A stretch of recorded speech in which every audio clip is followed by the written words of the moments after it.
Spence Crawford, 2023, April.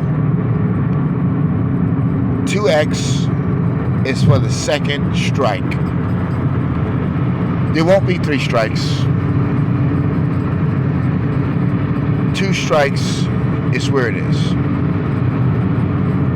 It's your second strike. Now, Bud Crawford is a lot craftier and smarter than I gave him credit for. And most of you can even fathom. Bud Crawford, at 147 pounds, wants the glory to be known as the greatest welterweight. That is an honor that is unbestowable. You can't speak enough to what that would do for any boxer to be known at the 147. I'm not talking about 140, I'm talking about 135, 116, 168. We're talking about 147. Now, I made the statement that Spence is going to pass Mayweather. Some people says, well, no. Again, I like to talk stats. So far, logistically, stat-wise, he's already beaten Mayweather in many categories. Same as LeBron James and Jordan. Jordan wasn't here to do all those damn stats. But it does help the argument if he's going to muster and rally up folks to believe that he is as good, if not better than MJ.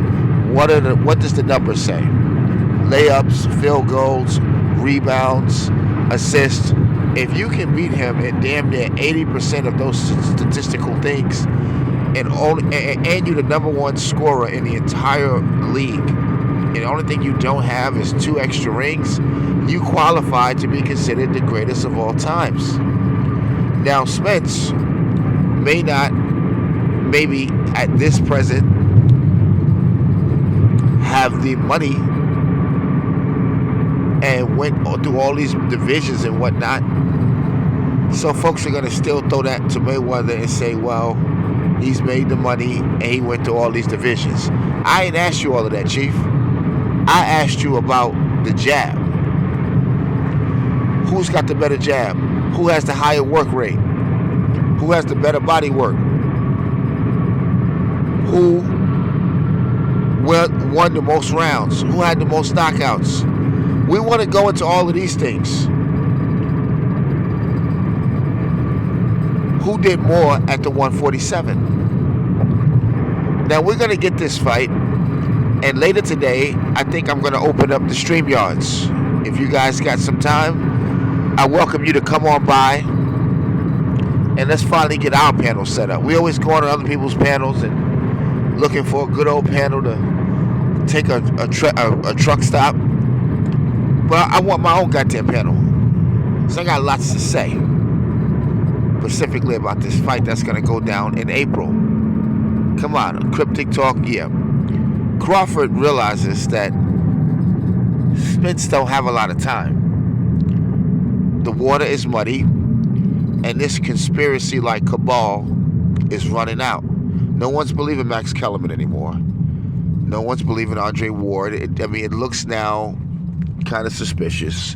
No one's paying attention to Timothy Bradley, the Washington circuit in sports.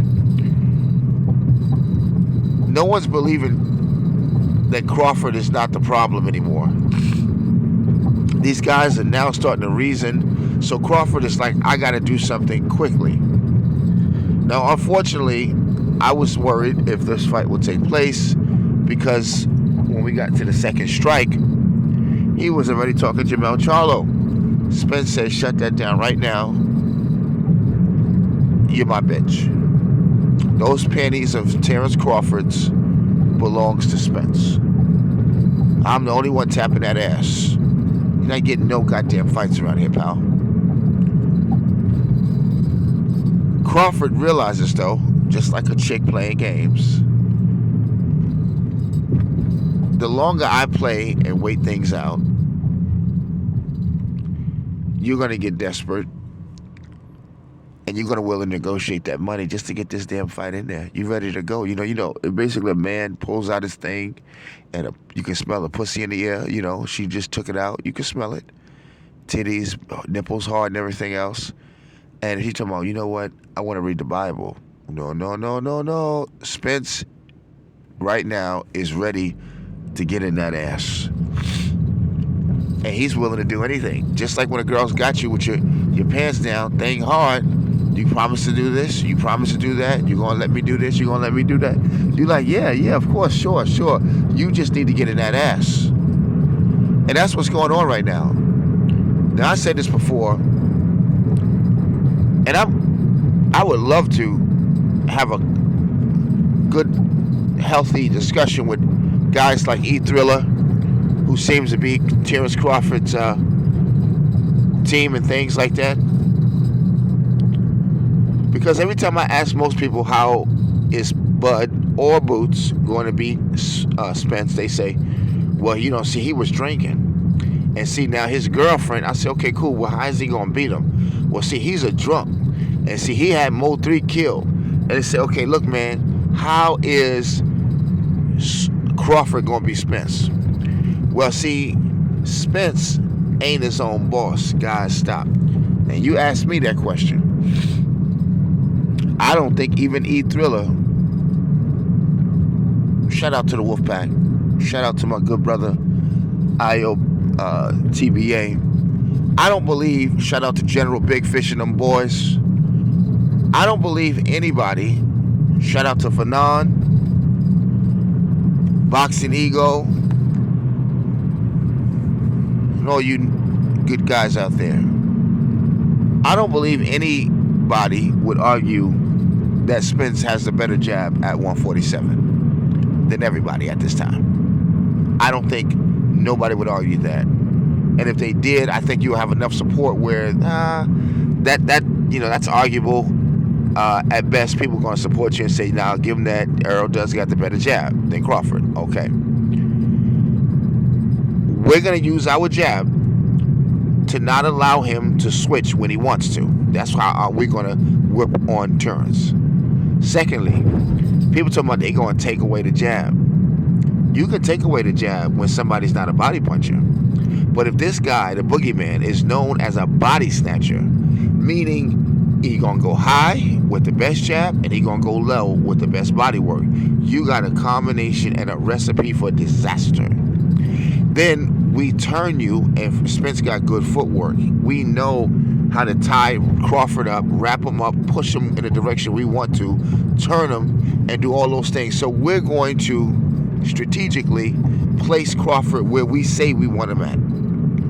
And we're going to hit Crawford. Most of all, no trick bags. We're going to hit him. Now, you might be thinking, Crawford, you put him on the ropes. Crawford, eat those. Move around, get back in the middle ring. I don't know that you ever seen somebody be able to take Spence body work like that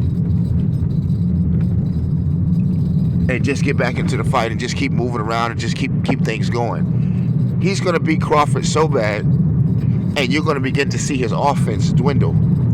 It happened to Ugas, and it happens to all of these good offensive fighters. After feeling about 3 rounds of them hard-ass mule kicks that Earl be throwing, them dumbbells and them weights, I don't know what they're watching on television, but I know what's going through the mind because I heard it when he was fighting Ugas. Them hits sound like that nigga was hitting that nigga with a bat. When them hits start dropping, even if Crawford blocks them, and you start noticing with Crawford, he just ain't moving the way I normally see Crawford. You start getting worried there, here, pal. What's going on here, Crawford? And it starts to dawn on you. And you start to see him teeing off. And you begin to understand why I said from the very beginning he's going to whoop him into next year. It starts to become apparent. Boots will take note and sit up there and say to himself, look, leave that nigga alone. Let's just go get Ortiz and everybody else. I'm not doing this. It doesn't mean, look, low risk, high reward for Boots. Okay? If he do something else, it's a low risk. And he gonna get a reward. Who's ready for this fight?